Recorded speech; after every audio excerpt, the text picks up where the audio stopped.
भेलै गे फलामा के बेटिया बड़ा भेलै गे फलामा के बेटिया बड़ा भेलै गे कैसनी कोख में जनम गेलै गे कहलो पके करो नहीं बात मानै गे कहलो पके करो नहीं बात मानै गे कैसनी कोख में जनम गेलै गे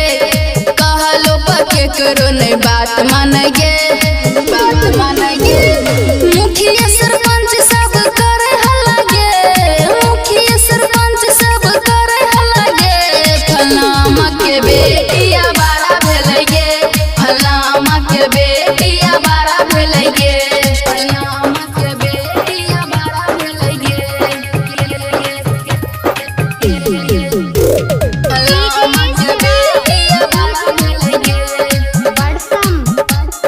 बड़ा भेलै गे छौरी के माई बोले घोघतर से गे गाम के बात अब केकरा कहबै गे